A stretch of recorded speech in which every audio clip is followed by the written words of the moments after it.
Hi hello இன்னைக்கு பசங்களை எல்லாம் ஸ்கூல்ல கொண்டு போய் விட்டுட்டு இன்னைக்கு கிளம்பி வந்திருக்கு இங்க லோக்கல் ஏரியால கிடைக்கிற நிறைய கிழங்கு வருகுங்க. அதே மாதிரி காய்கறி எல்லாம் விற்கிற விற்பனை பண்ற ஒரு கடைக்கு தாங்க. அங்கிருந்து நான் சேம்பு கிழங்கு, சேனக்கிழங்கு, அதே மாதிரி செருகிழங்குன்னு சொல்லுவாங்க.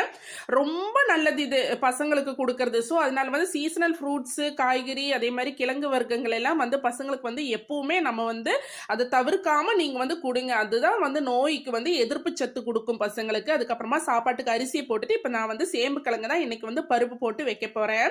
அதுக்கு காம்பினேஷனா இன்னைக்கு நங்கு கருவாடு தான் வறுக்க போறேன். இது உப்பு போடாத நங்கு கருவாடு ரொம்ப டேஸ்டா இருக்கும். உப்பு போட்டது இருக்குது, போடாத இருக்கு. எங்களுக்கு இந்த உப்பு போடாத நங்கு கருவாடு ரொம்ப பிடிக்கும். அதுக்கப்புறமா பருப்பு வேக போட்டிருந்தேன். பருப்பெல்லாம் நல்லா வெந்துருச்சு. அதுக்கப்புறமா இப்போ சேம்பு கிழங்கி போட்டுக்கிறேன். அதுக்கப்புறமா இப்போ கொஞ்சோண்டு மஞ்சள் தூளும் கொஞ்சோண்டு மிளகாத்தூளும் சேர்த்திருக்கேன். 2 தக்காளி பழம் சேர்த்திருக்கேன். கொஞ்சமா வெங்காயம், பச்சை மிளகாய் நிறைய கட் பண்ணி சேர்த்திருக்கேன். மிளகாத்தூள் கொஞ்சமா போட்டுக்கோங்க. அதுக்கப்புறமா கருவேப்பிலை சேர்த்துட்டு கல்லுப்பு சேர்த்து நல்லா மிக்ஸ் பண்ணிட்டு இப்போ ஒரு விசில் விட்டுறலாம். அதுக்கப்புறமா இப்போ நங்கு கருவாடுல கொஞ்சோண்டு மஞ்சத்தூள், மிளகாத்தூள், உப்பு சேர்த்து நல்லா பெரட்டி வச்சுக்கிறேன். இப்போ ஆயிருச்சு. அது சேம்பு கிழங்குல வெந்ததும் தாளிச்சு கொட்டிட்டா சூப்பரான சிம்பிளான பருப்பு தாளிச்ச கறி ரெடி ஆயிருச்சுங்க.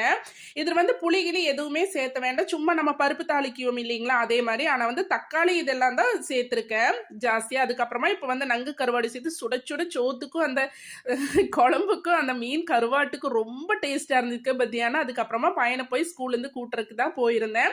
அதுக்கப்புறம் ரிட்டன் பார்க்கும்போது வாசல் எல்லாம் கசகசன்னு இருந்துச்சு. சரி அதையெல்லாம் கூட்டி கிளீன் பண்ணி இப்போ எரிச்சிடலாம் அந்த குப்பையெல்லாம். குப்பை எரிக்கிறதுல 2 பெனிஃபிட்ஸ் இருக்கு. ஒன்று கொசு தொல்லை காலியாயிரும் கொசு எல்லாம். அதுக்கப்புறம் அதெல்லாம் முடிச்சுட்டு இப்போ வீட்டுக்குள்ள சாம்பிராணி புகை தான் போட்டுட்டு இருக்கேன். மேலெல்லாம் கழுகி அதெல்லாம் முடிச்சுட்டு அதுக்கப்புறம் சாயந்தரம் ஸ்நாக்ஸ் பிரெட்டும் ஆம்லேட்டும் செஞ்சு கொடுத்தாச்சு பசங்களுக்கு. இப்போ ராத்திரிக்கு கஞ்சி தான் செய்ய போறேன். அதுக்கு காம்பினேஷனா இப்போ சேனக்கிழங்கு சும்மா உப்பு மஞ்சள் தூள், மிளகாத்தூள் சேர்த்துட்டு சும்மா ஃப்ரை பண்ணி எடுக்கிறது தான். இன்னைக்கு கஞ்சி தான் இன்னைக்கு நைட்டு ஸ்பெஷலு.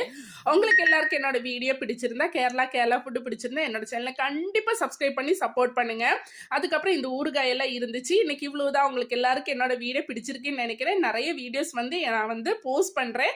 உங்களுக்கு எல்லாருக்கும் என்னோட வீடியோ பிடிச்சா கண்டிப்பா சப்ஸ்கிரைப் பண்ணி, லைக் பண்ணி, ஷேர் பண்ணி சப்போர்ட் பண்ணுங்க. பாய்.